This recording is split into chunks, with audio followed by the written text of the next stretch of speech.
This call is now being recorded.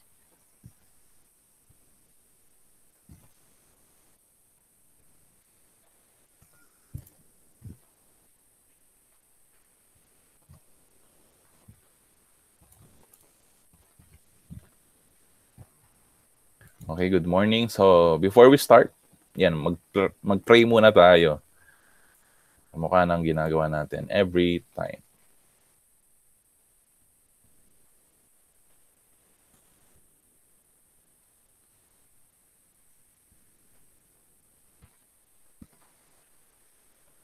Panginoon, maraming salamat sa ibinigay mo.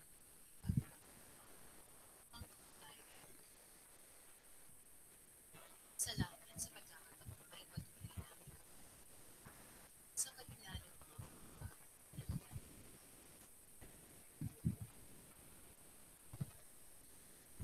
gabayan isip sa anumang emosyon na sa gabayan din naman ito ang patuloy sa inspirasyon sa kabila ng sa iyo ang katulad sa pangalan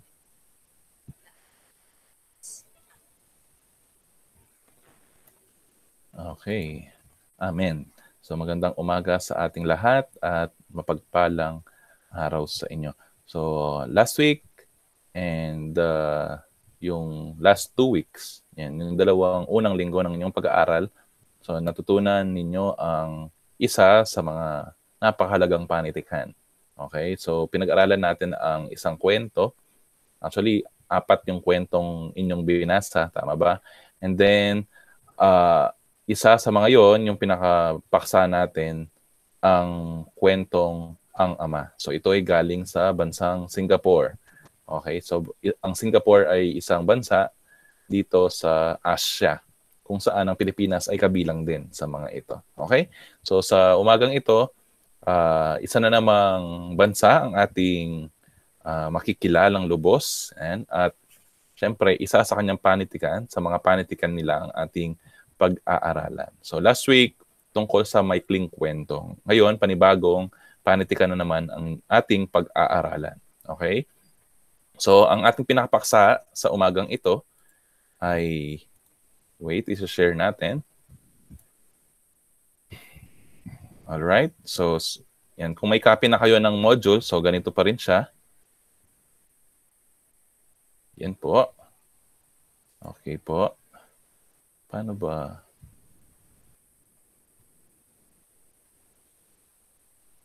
Fit to win. Okay. Yan. So, yun po ang ating module. Yan. So, Filipino 9 pa rin, unang markahan or first quarter. At kamukha ng sinabi ko, module 3.1. So, ang paksa ay tungkol sa nobela. Okay. So, ang ating pinakapaksa sa linggong ito ay nakapatungkol sa panitikan na nobela. Okay, isang uri or isang sangay ng panitikan na tinatawag nating nobela. So sa Ingles, ang nobela ay novel. Yan. So novel po sa Ingles. Okay, so last week or last 2 weeks, ang ating pinakapaksa ay tungkol sa mga maikling kwento. Ngayon, nobela. So, sino dito ang makakapagsabi sa akin? Ano yung pagkakaiba ng dalawa? Ano ang meron ang maikling kwento at ano naman ang katangian ng nobela sa pagkakaalam ninyo? Sige, anyone? Yan. Anyone? Sinong gustong mag-share? Okay. Yung maikling kwento po. Yan, Maureen. Tapos po yung nobela mahabang panitikan. Mahabang panitikan. Okay. Yan, salamat, Maureen. Ang maikling kwento daw ay maikli lang. Yan. Obvious naman kasi tinawag siyang maikling kwento. Very good. Pero ang nobela, mahaba siya. Mahabang panitikan. Okay. Paano kaya nagiging mahaba ang isang nobela? Bakit kaya nagiging mahaba siya? Sino dito yung fan of reading? Yan, reader. Yan, bookworm. Yan, so maurin daw. Yan, so bookworm. When we say reader or bookworm, yan, sila yung mga libangan nila yung pagbabasa. So yung iba nga gumagastos pa ng napakarami, di ba? Gumagastos ng mga, ang tawag dito, ng malaking halaga para lang makabili ng ng mga libro, ng mga novel. Yan. So isa sa mga sikat na bilihan ng mga libro dito sa Pampanga. Siyempre, National Bookstore, meron tayong book sale, yung mga second hand na novel sa Nepa Mall, kung alam niyo 'yon. Yan. So, yung iba ang tawag dito, libangan nila 'yon. Yan. So, magbabasa sila ng mga ganyan, mga nobela, novel kasi gusto nila. Yan, libangan nga nila, hobby nila.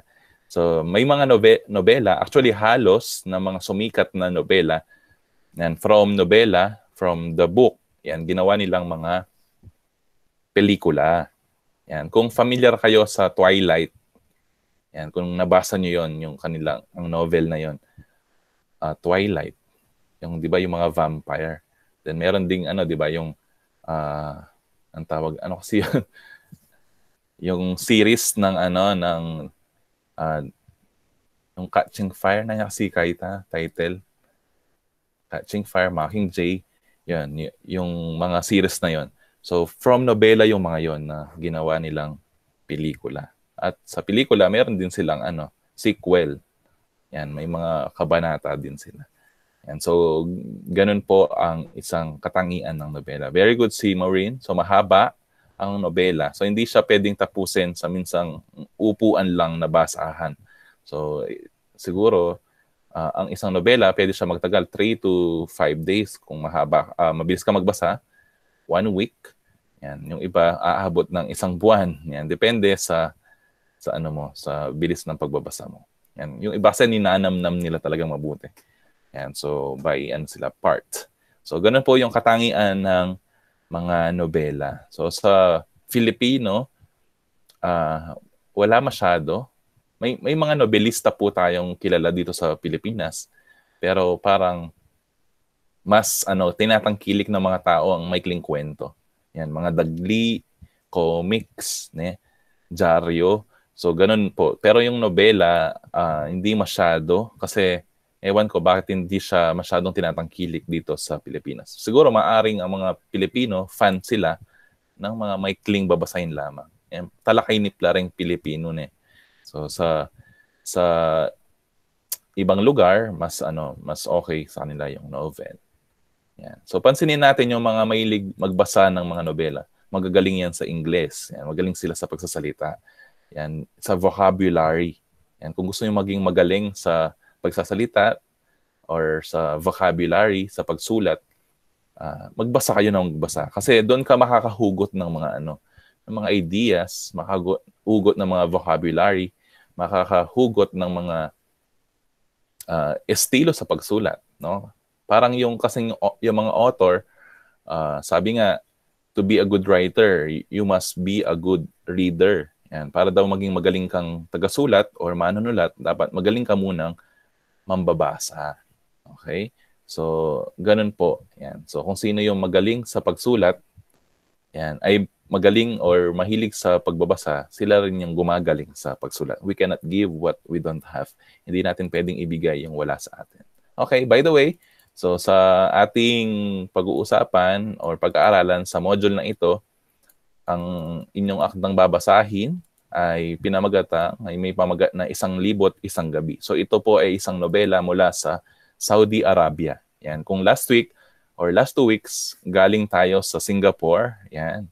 So sana all nagta-travel. Galing tayo sa Singapore. So salamat sa ating mga module, mga aralin sa Filipino. Kahit papaano nakakapag-travel tayo. Yan. So panoorin nyo po yung mga video dun sa DepEd TV. Yung sinishare ko na YouTube link sa DepEd TV. Yan. So kinukwento talaga at meron siyang ang tawag dito, background. Nagbibigay siya ng background, may mga pictures, mga details tungkol sa bansa kung saan nanggaling yung akda or panitikan na pag-aaralan. So this time, 1,001 Gabi. So ito'y mula sa bansang Saudi Arabia. Okay, so ang uri ng teksto ay nagsasalaysay. So ganun pa rin, nagkukwento, nagbabahagi siya ng mga pangyayari. Okay, tungkol sa mga tauhan sa isang nobela. So narito ang mga kasanayang malilinang sa inyo sa pagtahak sa araling ito. So kasanayan. So ito yung matatamo. Una, nauuri ang mga tiyak na bahagi sa akda na nagpapakita ng katotohanan.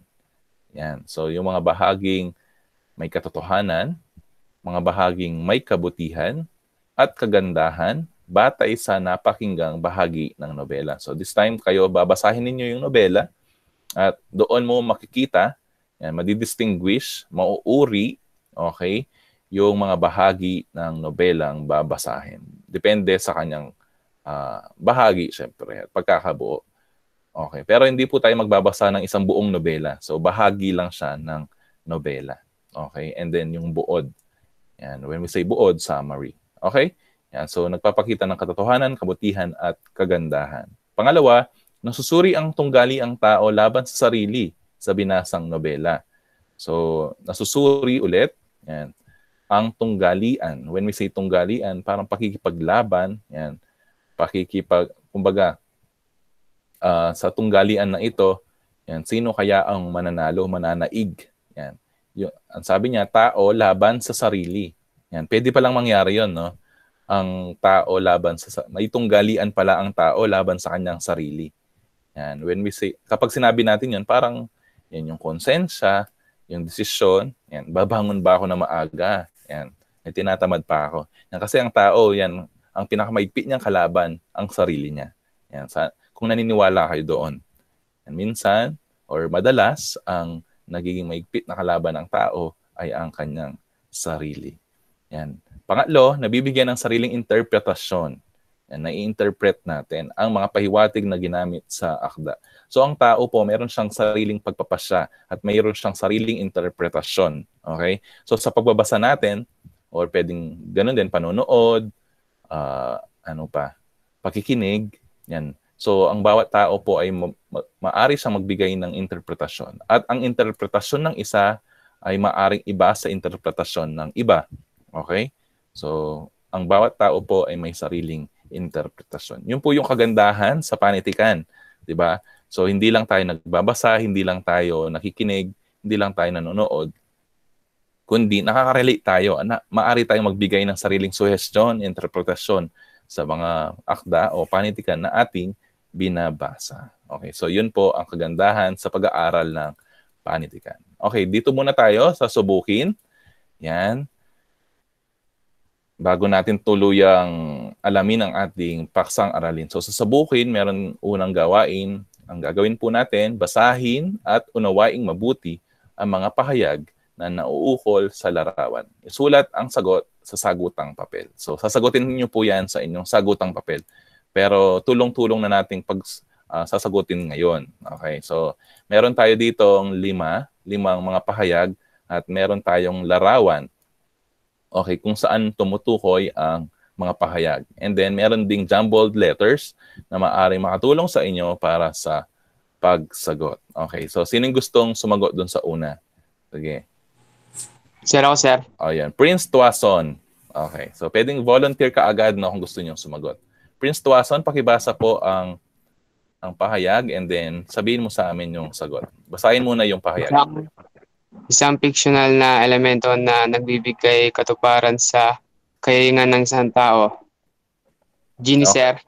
Ang sagot ay Genie. genie. Yan. So, mula sa binasa, isang fictional na elemento na nagbibigay ng katuparan sa kahilingan ng isang tao. So, when we say fictional, anong ibig sabihin ng fictional?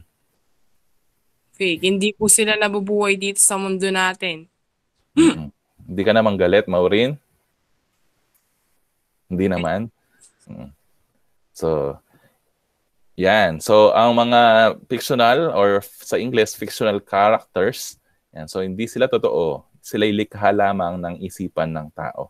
So, bunga lamang ng malikot na imahinasyon ng mga tao. So walang ganun. Walang ganun, Mars. So walang buhay. So hindi sila buhay, hindi sila totoo. Kaya nga tawag sa kanila ay fictional. Okay, kapag sinabing fictional, hindi totoo. Kapag non-fiction or hindi fiction, yan.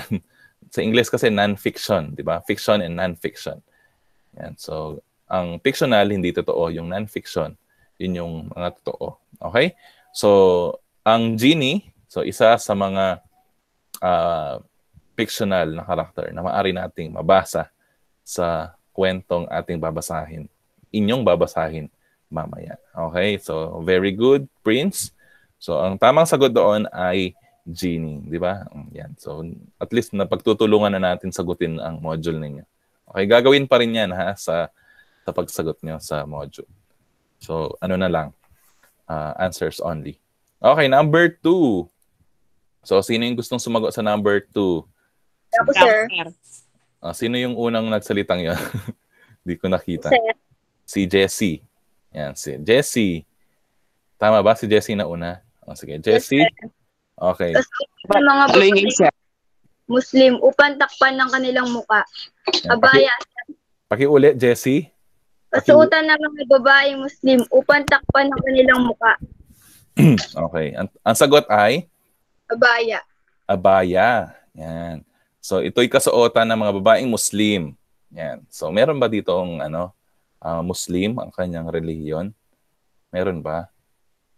Yan. Kung meron, at least, 'di ba? Familiar ka na dito. Siguro, at nakapagsuot ka na ng ganito, yung mga babaeng Muslim. Ang kasuotan ng mga babaeng Muslim upang takpan ang kanilang mukha. Ang pagkakaalam ko, meron daw certain age, no? Certain age. Kapag naabot mo na yung edad na ganito, yan. So, maaari ka na magsuot ng ganitong uri ng kasuotan na patakip sa mukha. And then, halos, in my experience, kapag araw or panahon ng Ramadan, nakikita ko sila na nagsusuot ng ganyan, na kulay itim. Yung iba, iba yung kulay. So, hindi ko lang alam kung ano yung significance or ano yung symbol ng mga ganong kulay. O yung kung naka-black siya, pure black, or ibang kulay. So, hindi lang ako sure. Basta sila ay nagsusuot. Ang mga Muslim ay nagsusuot po ng ganyan. So, dito sa Pilipinas, yan, tayo ay used na, di ba? Kilala na, actually marami tayong kilala na mga Muslim at marami din tayong nakikita sa mall, yan, sa mga daan, sa Angeles, di ba? Yung mga nagbi-business sa Angeles, mga Muslim, marami tayong nakikita ng ganyan. So, sa bansang Saudi Arabia, so, ang Muslim kasi, Muslim or Islam ang kanilang pangunahing relihiyon doon. Kaya mas marami doon yung mga ganyan, mga nakasuot na ganyan. Okay. So next, number 3. Sige, pakibasa. Sinong gustong sasagot? Yo, sir. Sino 'yan? Maureen? Si Maureen ba? Okay, Maureen. Ang banal na aklat ng rehiyong Islam, naniniwala ang mga Muslim na ito ang aklat ng patnubay at direksyon sa sangkatauhan at isinaalang-alang ang orihinal na tekstong Arabic na salita ng Allah, ang Diyos ng sangkatauhan. Quran. Okay. So, ito daw ang banal na aklat ng relihiyong Islam. Kung number 2, abaya. Number 3, ang tamang sagot, very good, Maureen. Okay, very good din si Jessie kanina. Ang tamang sagot ay Quran. Okay, Q-U-R-A-N. Q yun, no? Hindi lang lumitaw yung yung tail ng Q. Yan, Q-U-R-A-N. So, sa ibang spelling, sa Filipino, yung iba ginagamit nila K, K-U-R-A-N. Pero ang right spelling, Quran or Q, Q-U-R-A-N. Okay, so yun yung pinaniwalaang banal na aklat. Kung sa Kristiyano or Kristyanismo, ang tawag ay Biblia. Sa kanila naman, Quran. Yun yung banal na aklat ng mga Muslim sa paniniwalang or relihiyong Islam. Okay, very good. Okay, number 4 or pang-apat. Yan. Anyone na gusto mag-volunteer? Maliban sa mga nakapag-volunteer na. Kung wala mag-volunteer, tatawag tayo. Yan. Wala bang volunteer? Sir, ako. And easy or Easy.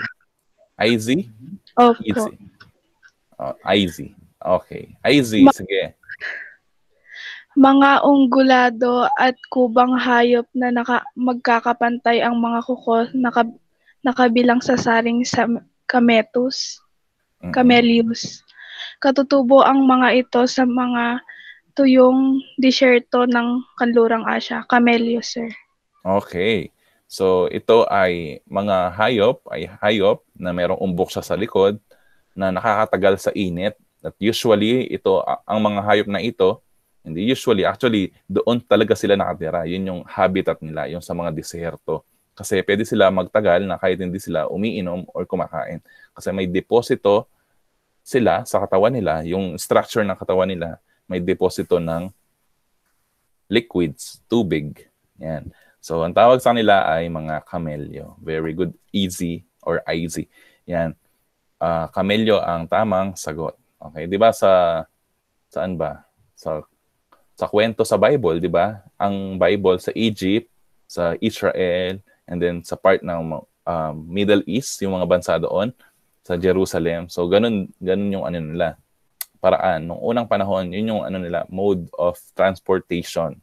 When we say mode of transportation, sinasakyan po nila yung mga yan. Actually, hanggang ngayon, mayroong ganyan bansa na kamelyo ang pangunahing katuwang nila sa transportation. Sa atin, yung mga magsasaka, kalabaw, di ba? Baka, tama raw sa Mindoro. So, ganun sa kanila, yung kamelyo. So, kung pupunta kayo sa mga lugar na nasa Middle East, sa mga lugar na may desierto, makakita kayo ng camel. Okay, so, ang tamang sagot sa number 4 ay camellia. Very good, easy. And then lastly, number 5. Sino ang gustong mag-volunteer? Sir ako, sir. Sino yon? Christine? Sige, Christine Faith. Sorry kung hindi ko napapansin yung iba. Christine, sige, pakibasa at pakisagot. Sa Tagalog. Ito ay isang unang sombrero na isinunod ng kalalakihan. Yari ito sa relang ipinipulong po o binibilo sa paligid nito. Karaniwang ang mga susunod nito ay mga lalaking Muslim. Turban po. Turban, okay.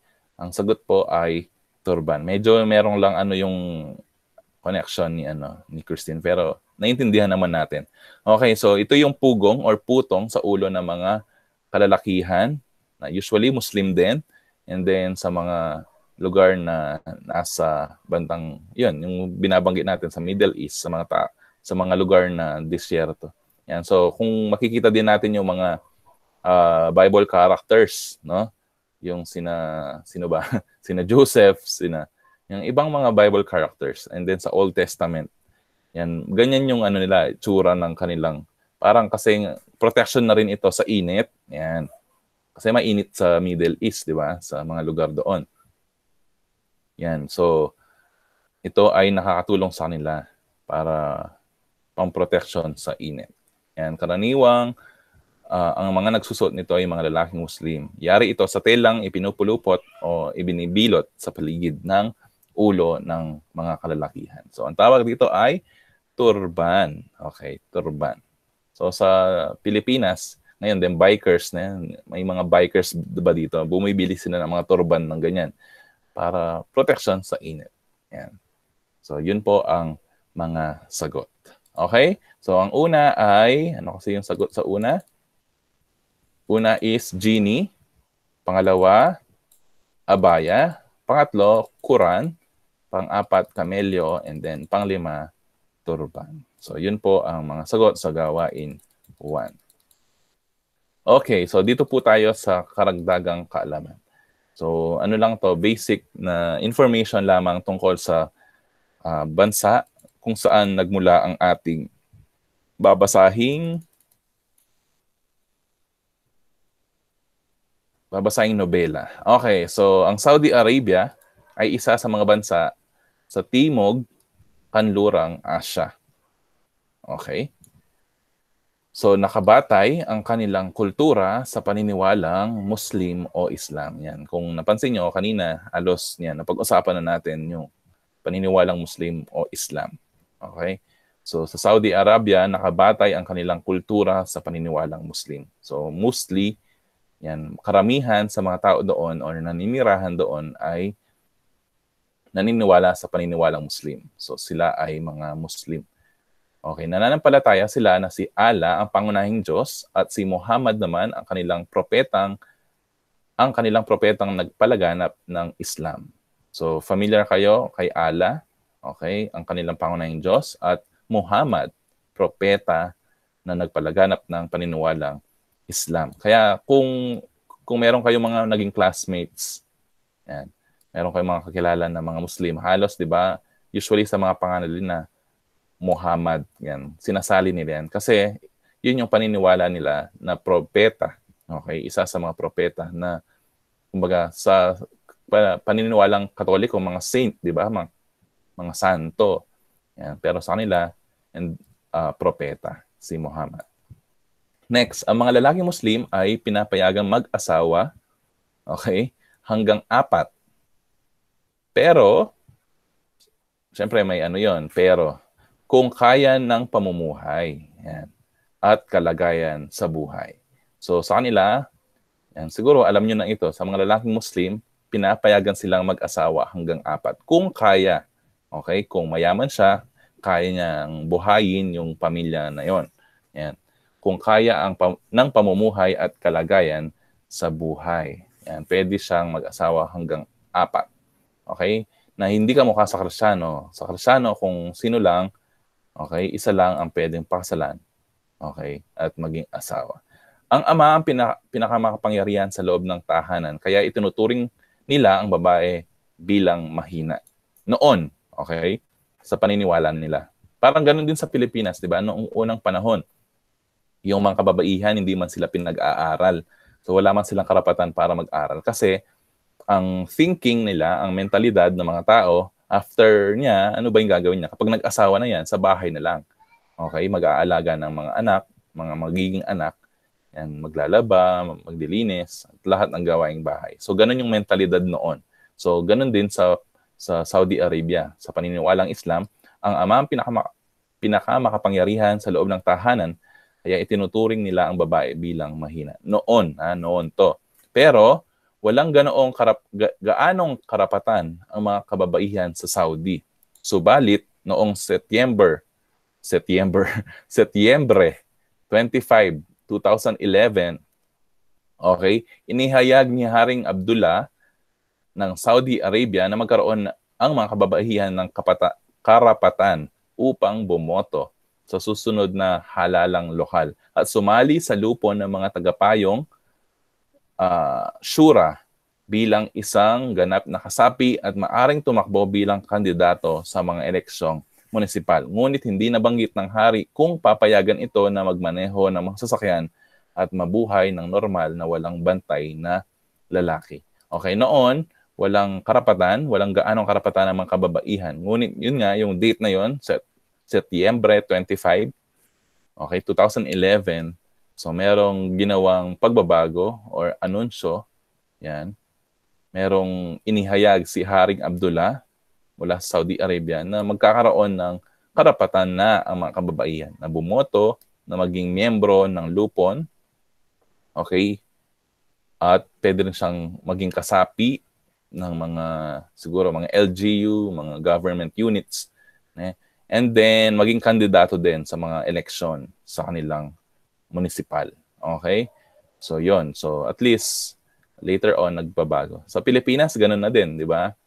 Actually, matagal nang pantay ang karapatan ng mga babae sa lalaki. Kung ano yung kayang gawin ng mga kalalakihan sa trabaho, sa anumang sangay sa industriya, sa pag-aaral, yan. So, pantay-pantay na karapatan ng kababaihan sa kalalakihan. Okay? So, yun po. Yan.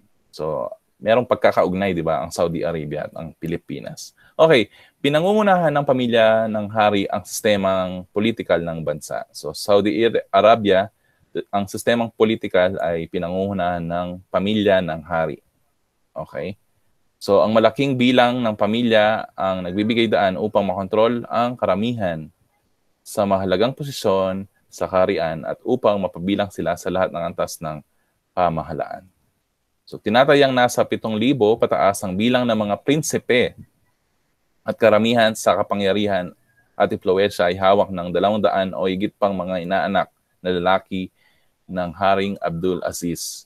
Ang mga pangunahing mga ministro ay karaniwang nakalaan lamang sa pamilya ng hari, pati rin ang 13 regional na pagkagobernador. Parang monarchy, ne? So, pinamamahalaan sila ng mga hari, pamilya ng hari. And then, syempre, meron silang, syempre, magiging hari ka at magiging tanyag ka, yan. Mga mayayaman pa rin yung mga to. Mayayaman na pamilya. Okay. So, meron silang kapangyarihan kasi mayaman sila. Okay, makapangyarihan sila. Yan. So, ganun po. Sino yung hari? At syempre, kapag sinabing hari, ang tagapagmana niya, yung anak niya, yung prinsipe. Kapag matanda na or namatay na yung hari, yan, merong iahalal ulit na mga hari mula sa pamilyang yon. Okay, mga anak na prinsipe. Okay, ganun po ang sistema ng politika doon. Okay, dito tayo sa 1,001 Gabi na isang nobela mula sa Saudi Arabia. So, ang gagawin nyo, yan. So, sariling pagbasa na lang yung gagawin dito. So, actually, part lang to ng nobela. Okay, basahin. Okay, medyo ano yan, comedy yan. Kaya nakakawiling basahin. So, take time to read, unawain, at syempre, yun, mag-reflect kayo doon sa binabasa nyo. Yan. Kuwela yan. Comedy. Ay, basahin nyo ng mabuti. Yan, mag-enjoy kayo for sure. Okay, so sa ating pagtuklas, yan, malalaman natin. Yan. So ang binasan ninyo ay tungkol, ay isang halimbawa or ang babasahin ninyo ay isang halimbawa ng nobela. So ang nobela po ay tinatalakay ng nobela or Nobel sa Ingles, ang mahabang kathang pampanitikan na naglalahad ng mga pangyayari na pinaghahabi sa isang mahusay na pagbabalangkas na ang pinakapangunahing sangkap ay ang pagkakalabas ng hangarin ng bayani sa dako at ng hangarin ng katunggali sa kabila ng isang makasining na pagsasalaysay ng maraming pangyayaring magkasunod at magkaugnay. Okay, so yun yung katangian ng isang nobela. Mahaba siya, binubuo siya ng mga kabanata, okay, mga pangyayaring pinagkalakip-lakip para mabuo ang isang ideya or kaisipan. So medyo sa nobela, medyo merong kalituhan lang kasi maraming mga magsusulputang mga tauhan. Hindi ka mukha sa maikling kwento, payak lang. Okay, kakaunti lang. Usually, hindi man lampas sa 10 ang mga tauhan sa nobela. Ay sa maikling kwento. Pero sa nobela, kung babasahin natin yung kabuuan ng isang nobela o isang libro, maraming mga magsusulputang mga tauhan, tagpuan, mga pangyayari. Kaya medyo confusing minsan ang mga nobela. Kaya tendency, babalik tayo sa mga naunang kabanata yan, para i-verify. Ano kasi yung pangyayari doon? Diba? So, ganoon. Para ma-clarify sa atin. So, ganun po ang nobela dahil mahaba siya. Okay, so meron po tayong iba't ibang uri ng tunggalian na maaari nating makita, mabasa sa loob ng isang nobela. Maaring ang isang nobela ay naglalaman siya ng isa dito or dalawa or yung tatlo mismo dun sa isang nobela. Okay, ano-ano yung mga tunggalian? Una, tao laban sa tao. Okay? Tao laban sa tao, sa kanyang kapwa, okay? Sa mga taong nakapaligid sa kanya. It means panlipunan. Tunggali ang panlipunan. Tao laban sa tao. Dito naman, ang tao ay laban sa kapwa, tao, o ang tao laban sa lipunang kanyang ginagalawan. Okay? So, tao laban sa kapwa, o tao laban sa lipunang kanyang ginagalawan. Ano kayang pinaglalaban ng taong ito? Okay? So, bawat tao meron siyang di ba? Meron tayong advokasya, meron tayong prinsipyo na maaring kaiba sa prinsipyo ng iba. Kaya magkakaroon ng tunggalian, di ba? Ngayon, sa panahon natin, merong tinatawag tayong DDS, mga dilawan. Yan, sino-sino yung mga DDS? Ito yung mga supporters na naniniwala kay Duterte. At yung kabila naman naniniwala sa mga dilaw, sa Aquino, di ba? Kay Leni Robredo, yan. So nahahati tayo sa lipunan natin sa Pilipinas.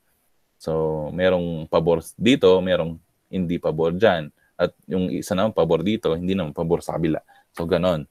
So pwedeng individual, okay? Personal, or meron silang alitan, okay? Yung tao sa isang tao. Okay, pwedeng ganon at pwedeng sa kabuuan, sa lipunan.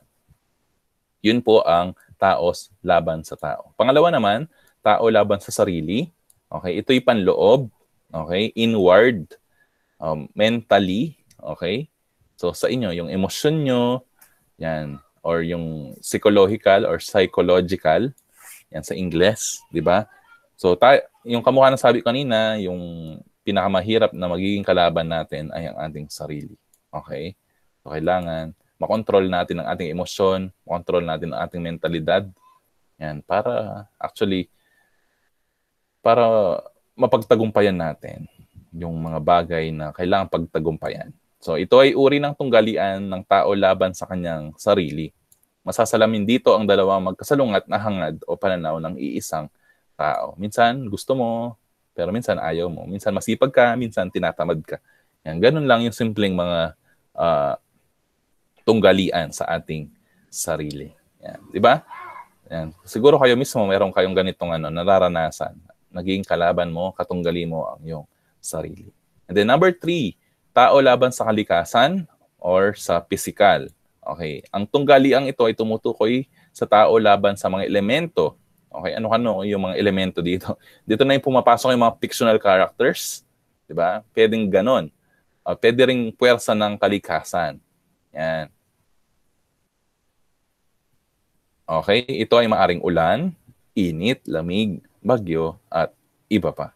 So, tunggalian laban sa kalikasan. May mga ang tawag dito, may mga kwento o mga nobela na ganito yung pinakapaksa nila. Merong makikitang tao laban sa kalikasan. At sabi ko nga, sa isang nobela, dahil mahaba yan, maaring maglaman siya ng 3 tunggalian na ito. Okay? So, tao laban sa sarili, tao laban sa kalikasan. So, yun po ang mga tunggalian na maaring mabasa natin o mapagtanto natin sa isang nobela. Okay, dito tayo sa pagyamanin, gawain 2. Hanapin sa hanay B ang kahulugan ng salitang nasa hanay A. Isulat ang sagot sa iyong sagotang papel. So, matching type. Ano yung kahulugan? Okay. Hanapin po sa hanay B. Okay, sa gawain 3 naman, ilarawan or i-describe, okay, ang mga tauhan sa nobela gamit ang character mapping. Isulat sa sagotang papel ang inyong kasagutan. So, when we say ilarawan, i-describe, no, yung mga tauhang inihingi dito. So, una, ang babae. Yan. So, narito na yung mga tauhan dun sa isang libot, isang gabi. Ano yung katangian niya? Ilagay niyo dyan. And then, hepe ng pulisya. Yan, lagay. Kadi, visher, hari, karpintero. So, yun po ang i-describe niyo na mga tauhan. Okay. Nakaka-excite basahin yun, yung kwentong yun. Okay, gawain 4. Ang aking pananaw. So, kaugnayan sa inyong binasang akda, pumili at suriin ang bawat pahayag na nagpapakita ng pinakamataas na katotohanan, kagandahan at kabutihan ng nobela gamit ang ilustrasyon sa ibaba. So, pipili lang kayo ng sagot nyo dun sa kahon. Sabihin nyo kung katotohanan, kagandahan, or kabutihan. Isulat nyo doon. Yung pahayag. Okay, so karagdagang kaalaman. Yan, mahalagang sangkap sa nobela ang tauhan. So, kahit saang naman, di ba, kwento. So, mahalagang sangkap ang mga tauhan. Sila ang nagbibigay buhay at gumagalaw sa kwento. May ginagawi ang mga pangunahing tauhan na maaring katanggap-tanggap o hindi katanggap-tanggap sa mga mambabasa, maging sa mga manonood. Subalit, maaari nating bigyan ng katuwiran kung bakit ginawi ito ng pangunahing tauhan batay na rin sa mga pangyayaring nakapaloob sa akda. So, sa isang nobela, maaari nating kagiliwan, maaari nating maging saludo tayo, di ba? sa isang tauhan, depende sa kanyang ginawa. Minsan naman, medyo malulungkot tayo dahil sa kanyang gawi, dahil sa kanyang ginawa, naging desisyon, di ba? Manghihinayang tayo. Okay, kaya ang tauhan ay isang mahalagang sangkap sa nobela. Okay, kasi sa kanila tayo nakaka-relate. Okay, doon tayo kumbaga nararamdaman natin yung mga bagay na naranasan nila. Yan. So, gawain 5 na tayo. Sagutin ang mga gabay na tanong. Okay, pumili ng 3 piling pahayag o dialogo sa nabasang akda. Pipili ka ng 3 dialogue or pahayag na nabanggit doon sa binasang nobela. Okay, bakit sa palagay mo ito ang dialogong nagpapakita ng tunggaliang tao laban sa sarili? Ipaliwanag ang iyong kasagutan. So, ang hahanapin nyo, ang isusulat nyo dito, ang mga pahayag na nagpapakita ng tunggalian ng tao laban sa kanyang sarili. So, 3 yan. And then, karagdagang kaalaman ulit, ang pagpapaliwanag, pagsasalin ng kahulugan o pagbibigay ng sariling pananaw o kaisipan sa isang teksto o pagpapahayag o pahayag ay tinatawag na interpretasyon. Okay? So, sa kamukha ng binanggit ko kanina, ang interpretasyon ay yun yung reaction natin. Ito yung pagbibigay natin ng kahulugan sa mga pangyayari sa binasa natin sa nobela. Sa antas na ito, ang mga ideya o kaisipang inilahad sa teksto ay hindi nakalantad na kailangang suriin ito ng bumabasa upang makapagbigay siya ng interpretasyon ukol sa nakatagong kahulugan ng teksto. Yan. At ang interpretasyon, yan. So, ulitin ko, ang interpretasyon ng isang tao maaring kaiba sa interpretasyon ng iba. So, hindi tayo pare-pareho ng interpretasyon. Halimbawa na lamang na manggamit ng interpretasyon sa mga panaginip.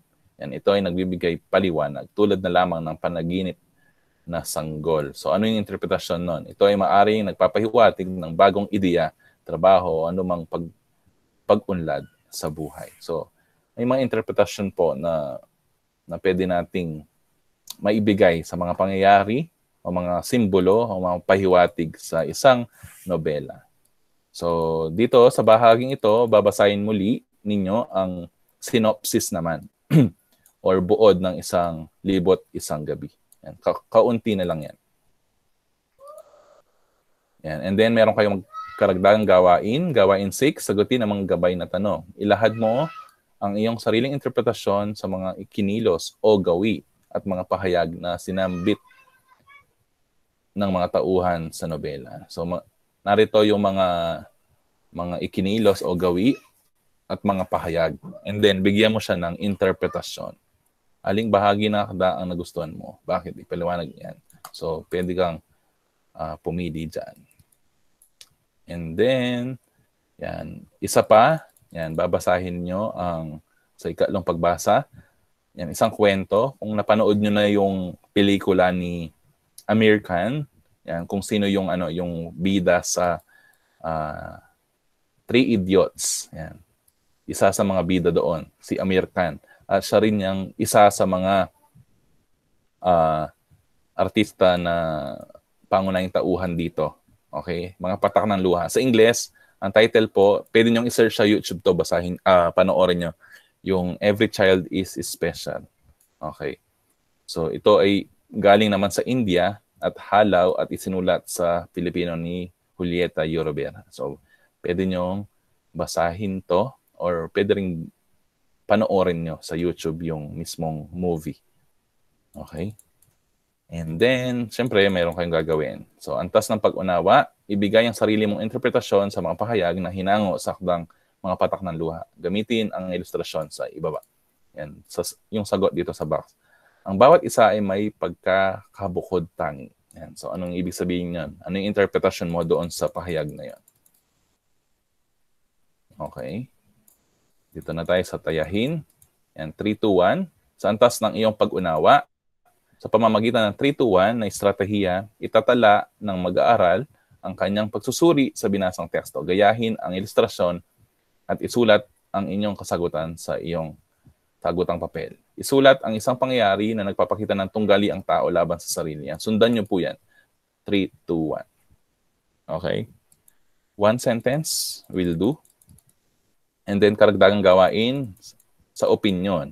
So dito, magtutweet kayo. Sino yung mga Twitter dito? Yan. Yan. Pero hindi na kayo magtutweet sa Twitter. Dito na lang. Isusulat na yung sagot dito. Okay, gamit ang estratehiyang i-tweet mo, ilahad at gamitin ang angkop na pagbibigay ng opinion sa mga katanungan na may kaugnayan sa nabasang akda, mga patak ng luha. Okay? So, ano yung opinion mo tungkol doon pa rin?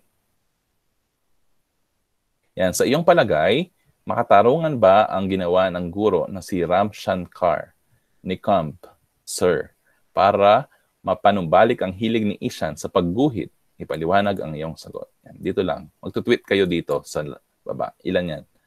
1, 2, 3. Okay? And then dito, yan, sining ito. Sining. Yan. So, tatlo yon yung bibigyan nyo ng opinion. And then, isagawa. Ito na yung pangwakas na gawain ninyo, I think. Oo, tama. Yan. So, ito yung grade. Bali yung grade na ninyo dito, meron kayong grade sa written output and then yung grade nyo parang performance na. Yan. Kasi hindi na natin magagawa yung ibang mga task. So, sa pangwakas na output, yan. Galingan nyo sa paggawa, ha? Yan. Malaki yung grade. Kapag ganito siya, pangwakas na output, kapag output siya, medyo mataas yung grade na ibibigay dito. Okay, pangwakas na output sa huling session ng ating aralin. Bilang pagtatapos sa araling ito, ikaw ay nasaang makasulat ng isang pangyayari na nagpapakita ng tunggalian tao laban sa sarili. Narito ang ilan sa mga sitwasyon o pangyayari na maaari mong gawin. So, ikaw mismo, gagawa ka ng isang pangyayari, yan, or kwento na maaaring ikaw mismo ang nakaranas, yan, naranasan mo mismo, na nagpapakita sa kwento, sa laysay na yon, gagawa ka ng sarili mong kwento. Kamukha ng ginawa natin last week, kwento sa laysay tungkol sa iyong buhay estudyante. This time naman, isang kwento na nagpapakita ng tunggalian laban sa sarili, tao laban sa sarili. Yan. Pwedeng letter A, pagkakaroon ng tunggalian sa pagkatao or identity crisis. And then letter A, pagkakaroon ng tunggalian konsensya, tunggalian sa kanyang konsensya or guilt feeling or pagsisisi. Yan. So, pwedeng makaisip din kayo ng iba na gusto nyong focus sa inyong kwento. Lagyan ng title, lagyan ng simula, gitna, at wakas. At yun po ang inyong pinakahuling gagawin bilang pangwakas na output. At ito po yung paraan ng pagbibigay ng grade. Okay? Binubuo ito ng 5 talata. And when we say 5 talata, 5 sentences na 5 paragraph na hindi kukulangin sa 5 pangungusap bawat talata. 30%. Naglalaman ng tunggalian tao laban sa sarili na pangyayari. Nagagamit ang mga pahayag na nagbibigay ekspresyon ng opinyon. Ginagamitan ito ng wastong bantas at wastong paraan ng pagsulat ng talata. So, yun po yung paraan ng pagbibigay ng grado or marka sa inyo. Okay? So, that's it for Module 3.1. So, yun po yung isasagawa nyo ngayon, alas 8 ng umaga hanggang mamayang 11:30. Okay? At ita-turn in yung mga naging output ninyo, kasagutan sa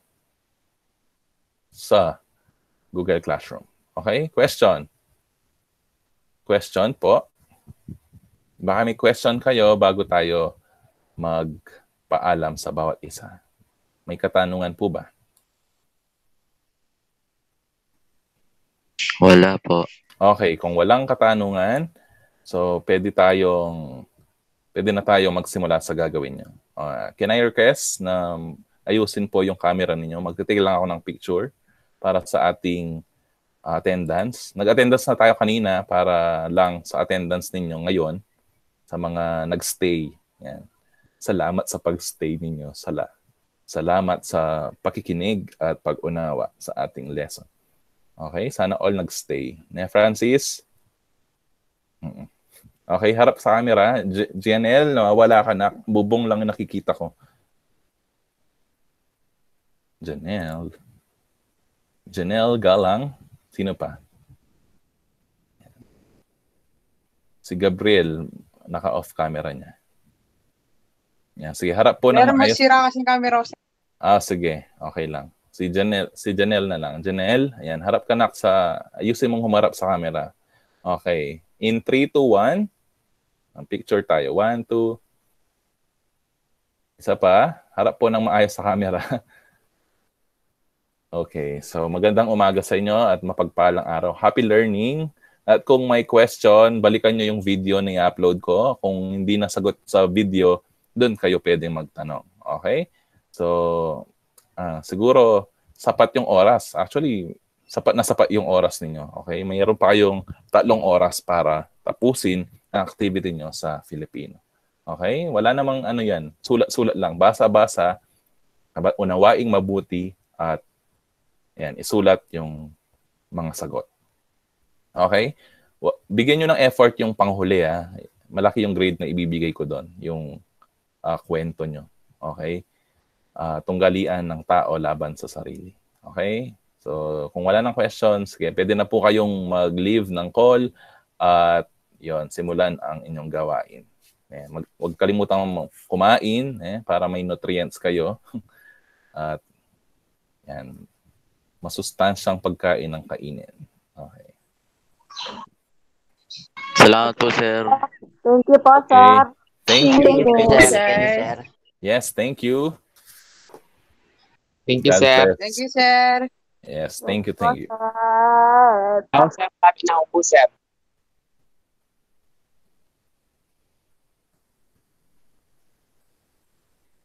Sir, Yes. yun dun po pala sa module ko po, sir, sa module 2 po, pwede ko pa po maipasa kasi wala po akong load nung pinapasa ko po siya. Okay, Naubusan po sige. ko ng load, sir. Pwede ipasa mo na lang dun sa bagong Google Classroom natin. Ihabol ko na lang po, sir, sabay ko na lang po. Sa Topaz pa rin. Pero dun mo sa module 2 i-submit. Wag mong pagsasamahin sa module 3. Opo, Okay. sir. Thank you. Iwa-hiwalay dapat per module. Okay? Opo, thank you po, Sige. sir. Okay. Thank you then. Goodbye.